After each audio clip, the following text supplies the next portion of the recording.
right, let's talk about Resident Evil 9 or Resident Evil Requiem. I did the review on this channel. I talked about it spoiler free. I did the game ranks before you buy. I went in depth on all the gameplay and stuff like that. Now I just finally want to talk about the story. So, spoiler warning. Big warning, I gave everybody a lot of time to finish it. Hopefully you have, or you don't care, whatever.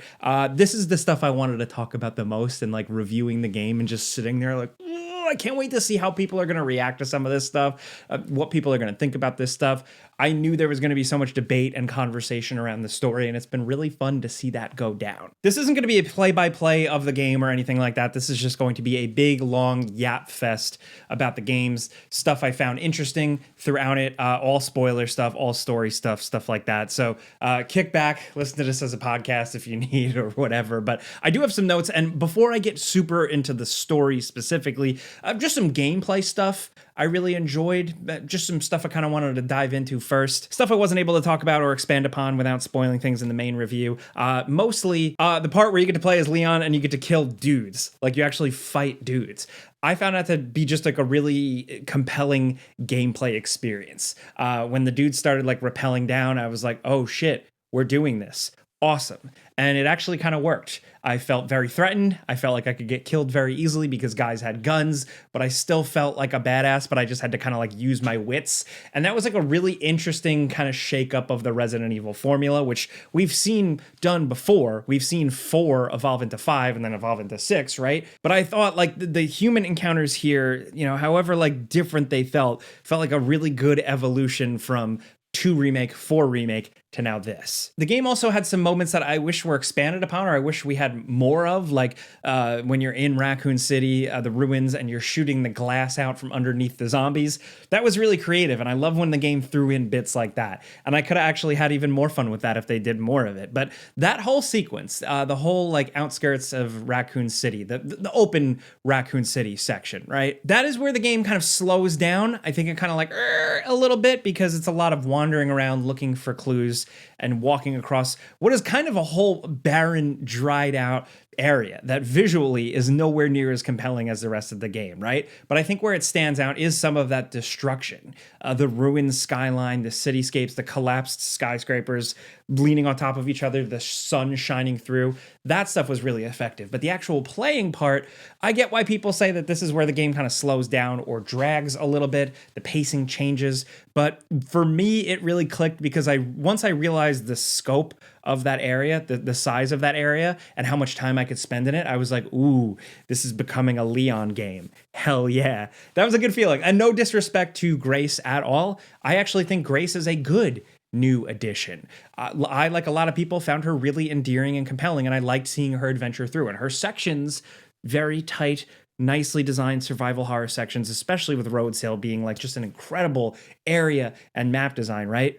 That's all well and good, but like when I got to play as Leon and wander around Raccoon City and shoot zombies and find secrets and stuff like that, I was really into it. And I scoured every single inch of that environment on my first playthrough, like I'm sure a lot of people did. And of course, the motorcycle scene being just insane, with Leon like riding up the side of like a fallen skyscraper and doing a big jump and the slow-mo hitting. It worked for me. I was, as it was happening and as that was unfolding in front of me, I was like, this is the craziest shit I've ever seen.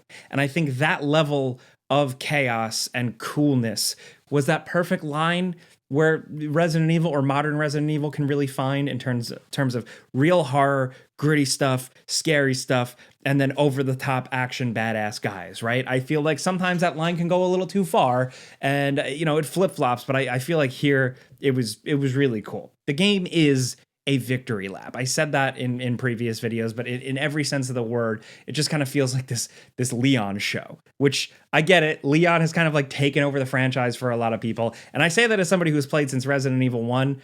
I get it. I want more Chris. I want more Jill. But here, this is the Leon party. And I think when you kind of accept that, it really works. Which I guess leads me to Leon and more story stuff. First of all, I love the intro. I love starting out in the streets of Renwood as Leon, just running through city streets, shooting zombies as cars are crashing, civilians are running away. If you told me, as someone who, I still have my disc 1 from Resident Evil 2, if you told me that's what I would be doing as Leon in a video game 20, 30, God, years later, my brain would have exploded. And I'm going to go back to that quite a few times here. Is it nostalgia bait, a lot of this game? Absolutely. Did it work for me personally? Yeah. Am I aware of sometimes it going a little too hard into nostalgia bait? Sure, but whatever, man. I just want to have a good time. That intro with Leon, but also it kind of doing a really good job of like business as usual. Like this is Leon, this is modern Leon, the DSO agent. All that stuff is really working. Coupled with Grace's section right before that was heavily 7 inspired. I think that the intro to Resident Evil 9 is like, you know, the opening couple of hours are where the game really feels like the freshest and the most exciting and the most intriguing.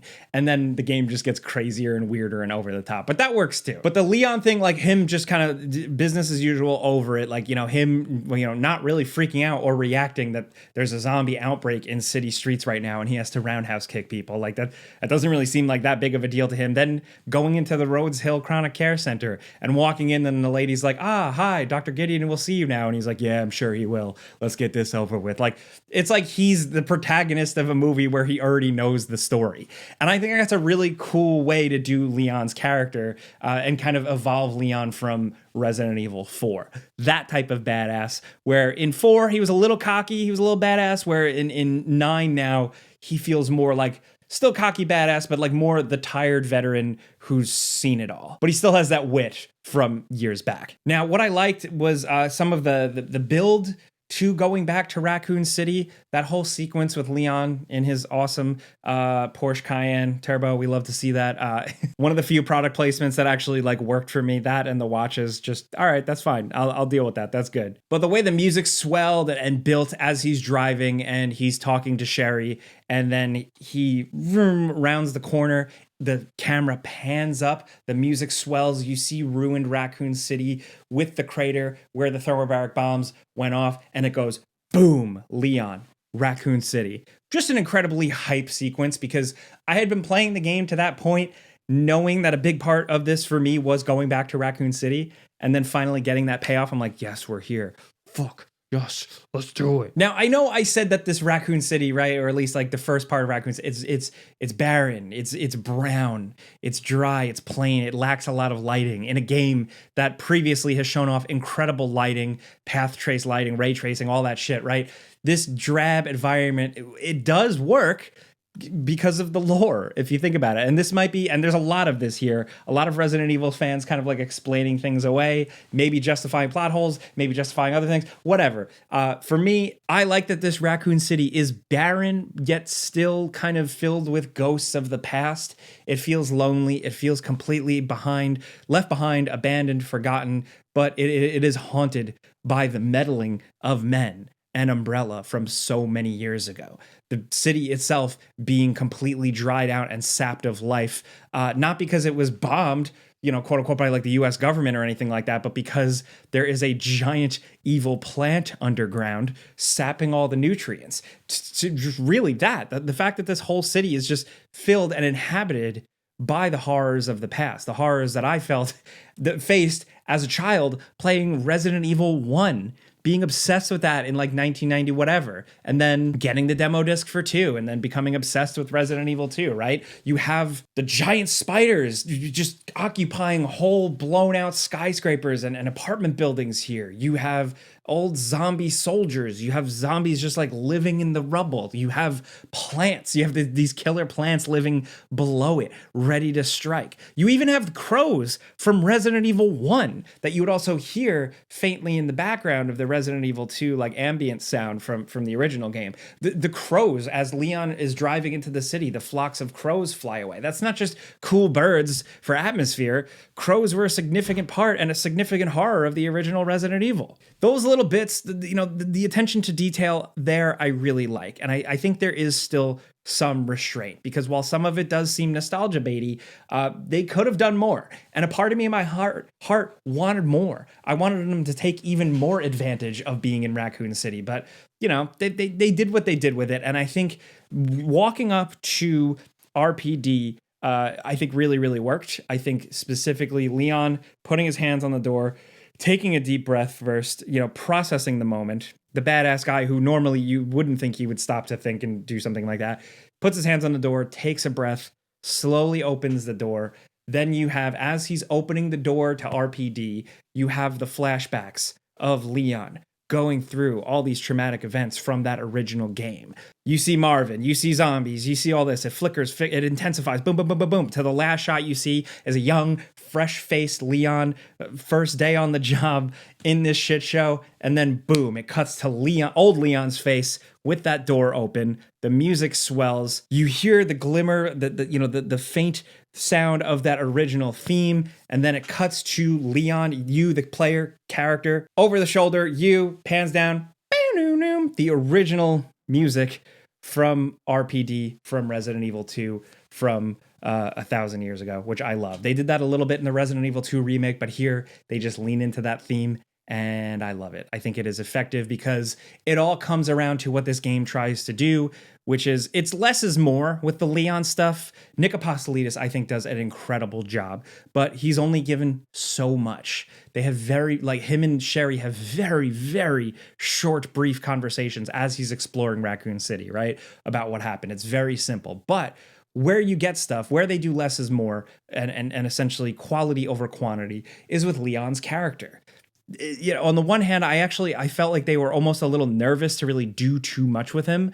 But ultimately, now that I look back, I think less is more is probably the safe approach, because what you have is a Leon that has survivor's guilt. And I know like some things have touched upon that here and there. Like, you know, some things have looked, you know, expanded media has looked back on Leon's thoughts on the original events. But really in the mainline games, you don't get too much acknowledgement other than like, you know, very briefly in the intro of Resident Evil 4 where it's just kind of mentioned, where I found myself playing the game and encountering like what they were doing with Leon's character and the whole survivor's guilt thing, and me being like, oh, wow.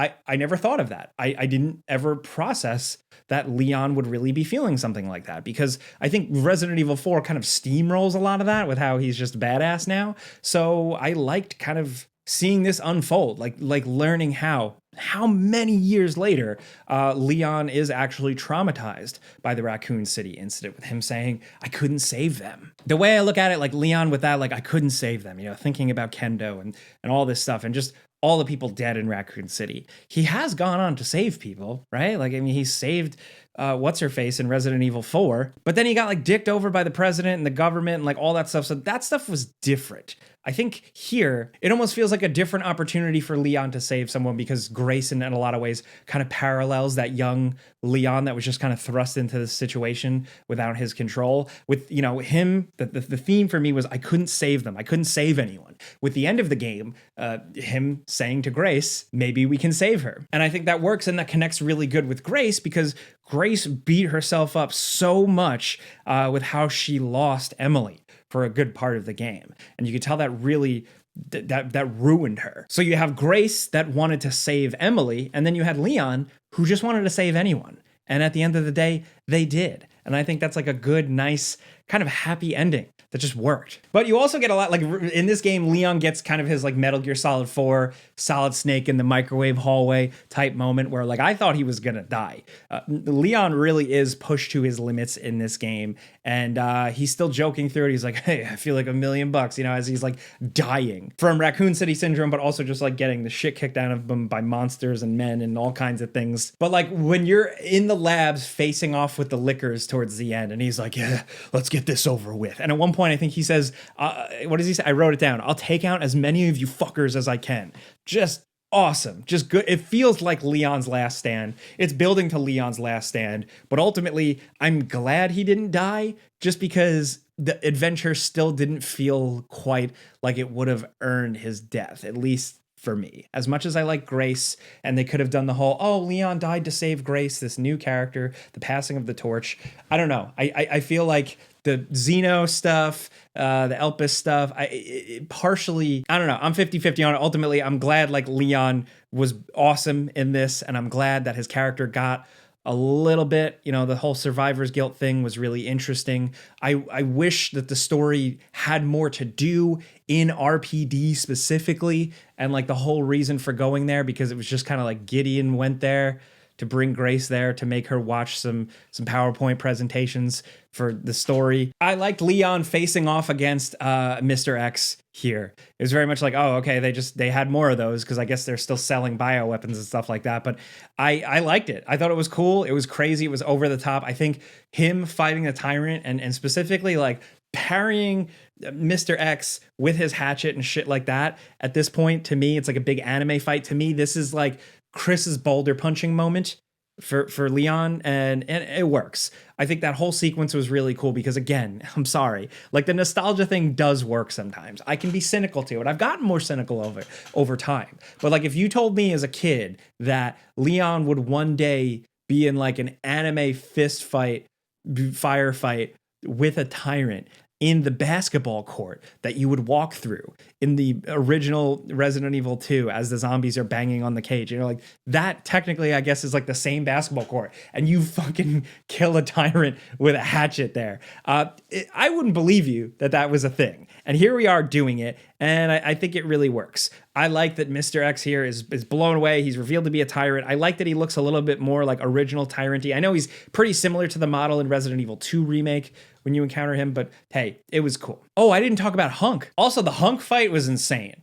That was nuts. Again, that was another thing, like just reacting in my own home alone, no one to talk to about this game with for like 3 weeks, and having that happen and him just showing up with that energy of like the guy, the traitor from Force Awakens, that one stormtrooper, like totally that energy, right?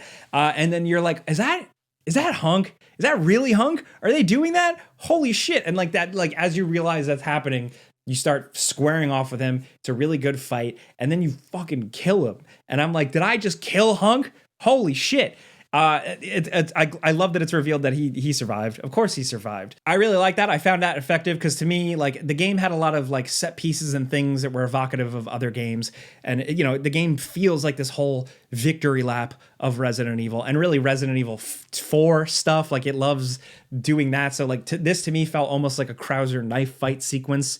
And I just think it really worked. The lighting, the way it was set up, the way, how awesome he was. And I think it was just a good moment where, as a kid, right, watching original Star Wars, and there's Boba Fett. Boba Fett looks so badass in Empire Strikes Back. What is his deal? He must be the most badass, awesome character. And it's revealed that he is in expanded lore if you read the old books and the comic books, right? But then when Boba Fett shows up in Return of the Jedi, he just gets killed instantly like a chump. Hunk, for some people, you know, not for the hardcore crowd, but Hunk for a lot of people has kind of been in the background. So for him to be in a mainline game with a whole sequence, I just thought that was pretty awesome. Now, next up, before we keep going, this video is sponsored by Vessi. It's March, meaning spring is here, so we're getting back into the action, the swing of things, right? You don't know what's gonna happen. A weekend trip, maybe a long flight, a nice walk in town, maybe a hike out in the woods. Whatever you got going on for daily life, it's daily life, and you need versatility and dependability, and that's where Vessi comes in. Footwear that provides, right? It's not just comfortable and dependable, but it actually waterproof, thanks to the Dymatex material that doesn't make it feel like a waterproof shoe. It's breathable. They always got new different shapes, colors, and sizes for every person, and the evolution of their classic weekend sneaker now with the Weekend Neo is awesome. Look at these fresh bad boys. I just wore these at GDC, and not only was it great in San Francisco weather, because you never know if it's going to be warm or cold or rainy or not, but the easy hook ring and the slip-on nature, the added padding on the back support here, the grippy soles were great, walking a convention show floor, and for traveling, they just threw right inside my bag because they're nice and lightweight and squishy. They're comfortable right out of the box and breathable. That's why I recommend these, but all of Vessi's shoes. So if you want to check them out, rain or shine, city or suburbs, indoors or outdoors, Vessi's got your back. Just click the link in the description down below or use the QR code on screen here, right?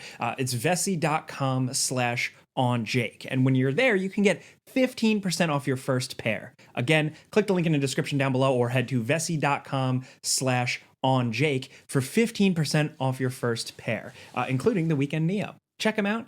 And big thanks to Vessi for sponsoring this video. Now back to what I was saying. But again, the realization to like, what? Is that Hunk? And then, whoa, did I just kill Hunk? That was crazy. Now, in terms of like the rest of the story stuff, it gets a little more complicated here because I think the game feels like there was stuff that was cut or there were some ideas that were changed it just feels a little weird to me at points. It feels a little disjointed. It feels a little identity crisis. It doesn't know what it really wanted to do. And, towards the end, it gets really messy. But if that's a Resident Evil game, they all kind of have this issue one way or another. But I think I really liked Victor Gideon. I liked the actor. I liked his presence. I liked his look. I liked his wacky nature. I thought it was interesting that he was infected with the Nemesis parasite, whatever. But I also just kind of felt like they just needed to throw a boss there. And the fact that it reused or kind of expanded upon the Nemesis boss fight from RE3 remake was a little bit, that took the wind out of my sails a little bit, but I liked him. I wish there was more of him, but of course Xeno is the most interesting thing, because when Xeno is revealed, my reaction just sitting at home alone and I'm like, what is that? Oh shit, that's a Wesker clone. That's a Wesker clone? What are we doing here? Now, I don't even know if he's a Wesker clone, but like, whatever. But you have Xeno, who to me, his look is weird, man. Like, I get they're going for something different, and they want him to kind of be different than Wesker, but still douchey.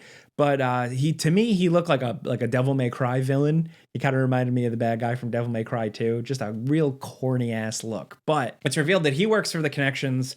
Whatever. I hate to say it. The Connections do not really excite me too much as a Resident Evil lore person. Like, I want more answers, and I'm glad they're continuing that. But I don't know. It doesn't hit like the old shit used to, at least for me, just because it's so in the background. I'm glad at least it was like mentioned for a forefront here. But I think Xeno specifically, though, is so interesting because I think he only really works if you have like the full context of Resident Evil and you're aware of Wesker and the Wesker program and like all this stuff. It's just weird that they tried to do a Wesker again, but not really. I don't know what the hell, honestly, they were going for with him. And it doesn't matter because they killed him. But the big thing is Elpis. What is Elpis? Elpis means hope. It turns out that, Elpis wasn't this next generation new weapon that was waiting to be found and used and unleashed upon the world or bought by the highest bidder. It turns out Elpis is an antiviral. And with Elpis being an antiviral, on the one hand, it is Oswald Spencer's atonement. Good old Ozzy here apparently had a change of heart last minute, off screen, off camera, where he did interviews with Alyssa Ashcroft, where he essentially admitted to his sins. He wanted to atone for them. And then there's a whole realization that's what Elpis is. And, look, there's a lot to that because on the one hand, over time, I've thought about this a lot. When I first played the game, I think it actually did a pretty decent job of selling to me. I was like, oh, okay. Wow. Oswald Spencer, after all this time, actually did at least partially realize what he had done. At least with all the people he killed in Raccoon City or like whatever. I don't know. But the more you think about it, you're like, nah, that guy's still an asshole. He has to be. That's his whole thing. And I feel like for me, the way I look at it is maybe he was telling Alyssa a little bit more of what she wanted to hear, to keep things moving. But I think ultimately, and it was mentioned in the game that like Elpis still kind of throws the world into a new type of chaos, right? Because it is an antiviral, but essentially it upsets the current world order that exists in this modern Resident Evil in terms of world powers, bad guys, whoever that owns BOWs and are using BOWs or like stuff like that, right? Because like if you think about it, like from Resident Evil 5, when Wesker kills Spencer, like Spencer's last moments, he was still being an evil asshole. So I don't think you can totally like retcon that. So on the one hand, I want to actually, the way the game portrayed it at first, I wanted to be like, oh wow, Spencer's atonement.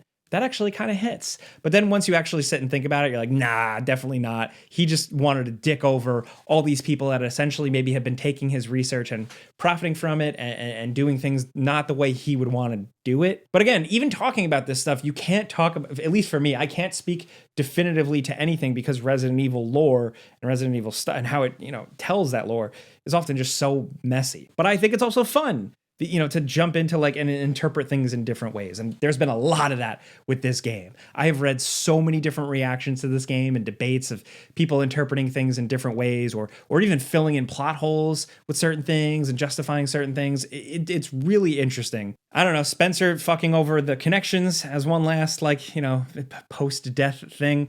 I don't know. But at the very least, the Elpis antiviral component, right? The fact that it cured the Raccoon City syndrome is interesting because good.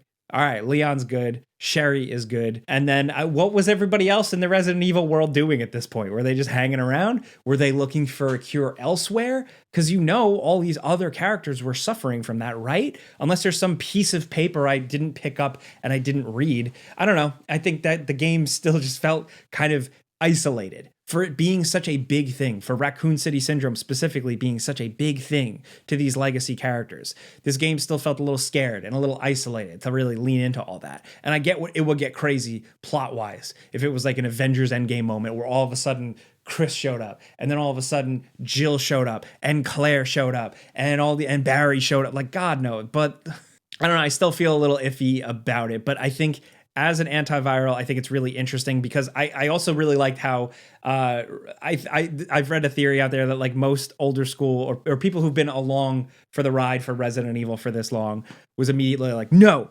destroy Elpis. Fuck that. Don't. And then you get a bad ending, and it's a really bad ending. I was like, oh man, that sucks. I don't even know why they did that, but I thought it was kind of fun that they maybe played with my expectations a little bit, my preconceived notions a little bit. So then I think that's what helped hit harder, made the reveal hit harder, that Elpis was actually this atonement, this antiviral drug thing, but also something that would still be very Spencer-like and just ruin the world even more, just in a new creative, chaotic way. Also, in terms of us being like, no, Elpis, we have to destroy it, right? To the end, even characters like Xeno embracing the typical Resident Evil archetype, being like, now, Leon, you will see how powerful I can be. And he injects himself with it. He knows he's going to turn into a big Resident Evil boss monster, and then he doesn't. And he loses his powers. And I thought that was kind of fun. Again, after that, though, they just fucking killed him. So there goes Xeno. I wish there was more with that. Now, the actual ending, the Hound Wolf squad showing up, kind of pulling a Resident Evil 7 again and being like, oh, hey, we're here to save the day.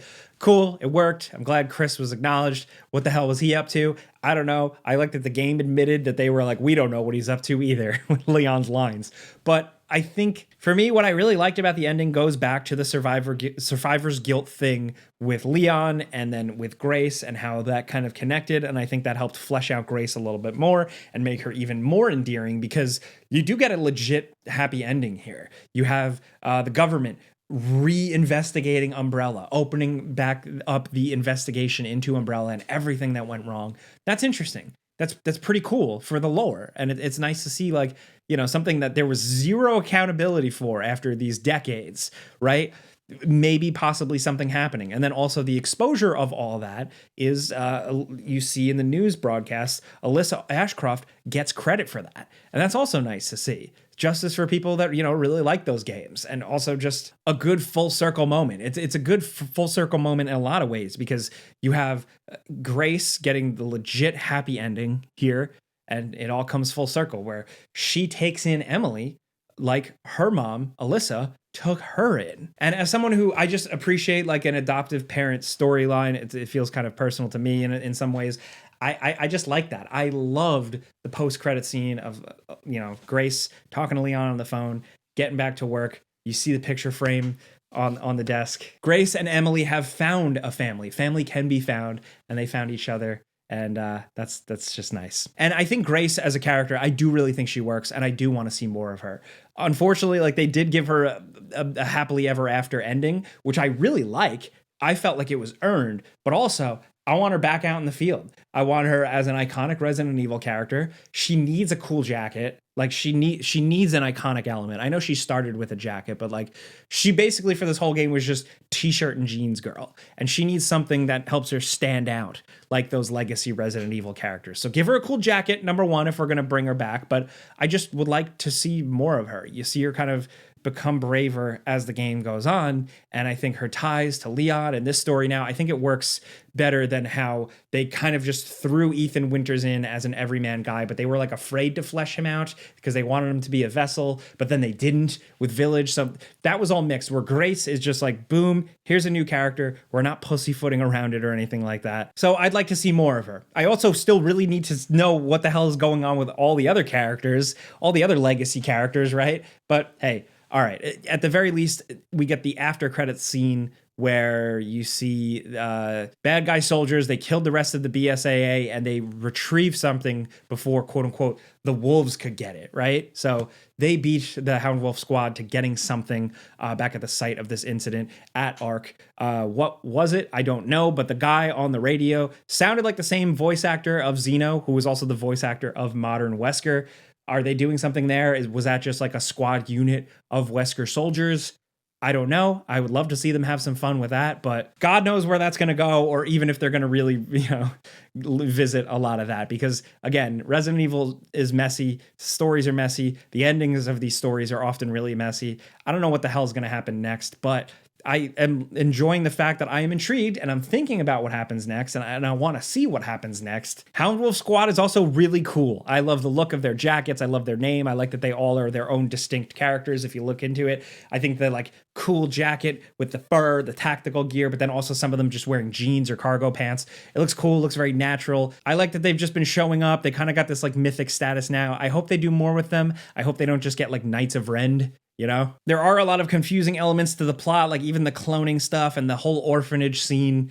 Like, whatever, man. Like, it's where it starts to feel really disjointed, and I feel like the game did have some stuff that was cut along the way or changed or reworked, but ultimately I was satisfied. And I also, the last question, of course, that people are going crazy about is Leon. Leon revealed to have a wedding ring, which the game doesn't totally show. It's more of like it was revealed in the concept art and character art and stuff like that. But that last scene I've watched a million times. You watch him take off his gloves and then you see him reach into his pocket and put something in his hand. Or he literally goes, as a wedding ring guy, I was like, oh, that's what he's doing. He had a wedding ring in his pocket the whole time and he put it on.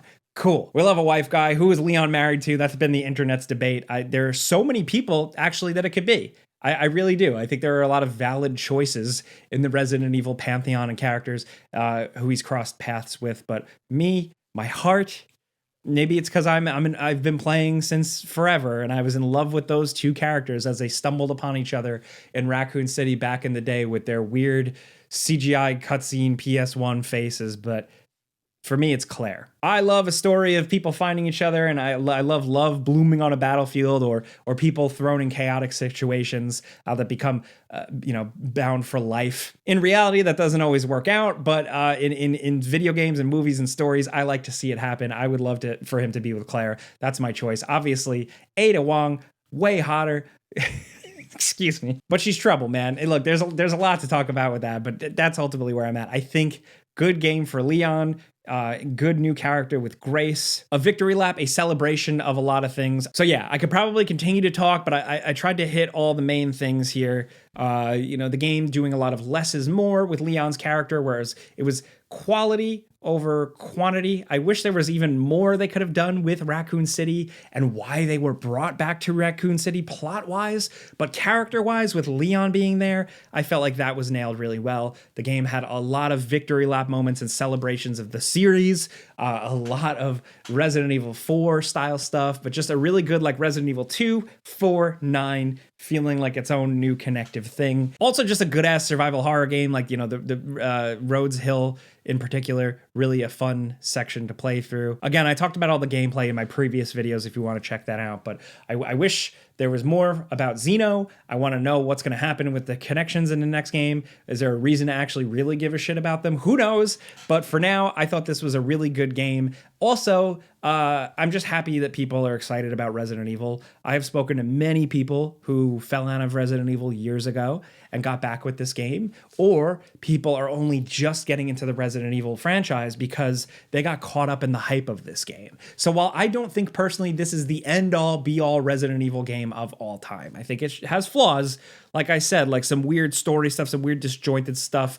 I still am very happy that this game is doing well and people are excited, and I'm glad that it's like a new Resident Evil thing with the original characters. It's not just a remake or a rehash or anything like that. It's continuing things. Does it continue things aggressively? In some ways, yes. In some ways, no. But like either way, I am just happy that the Resident Evil boat is still floating and more people are finding it and falling in love with it. And they just put out original Resident Evil 2, like 2, 3, on Steam. It's available on everywhere on like GOG and stuff like that, but it's a good excuse for everyone to go back and play the original games. Loved so much. Stop. I don't want to hear about tank controls. Deal with it. You're a gamer. You got this. Grow up. Play the originals if you haven't. If you listen to me talk about this whole video without playing the original games, God help you, but I appreciate it if you did. Thank you for listening to me yap about this for so long. I'm sorry it took this video so long to make. I wanted to play it a couple of times, take some extra notes, but also if you're watching playthroughs on YouTube, like people who upload the whole game as cutscenes and stuff, some of the people that upload are changing the music for certain sequences. And I think the music is so effective in this game that people shouldn't fuck with that. I don't know if it was a copyright thing, but just be careful which versions you watch, which playthroughs you watch online. Anyway, I've talked for way too long, so let me know what you think about Resident Evil Requiem, the story stuff, my cool shirt that I've had for like 15 years now. Anything Resident Evil at all, hit me up. Thank you for listening. Honestly, please click the like button. It legit helps me. This video took a while to make, so thank you if you got it. Hopefully you got through doing whatever chores you were doing, you know, washing the dishes, folding some laundry, doing your taxes. I don't know. God help you. But the video's about to end, so before it autoplays to the next thing, thank you for watching. I'm Jake Baldino. Subscribe because video games, pizza's on me. See ya.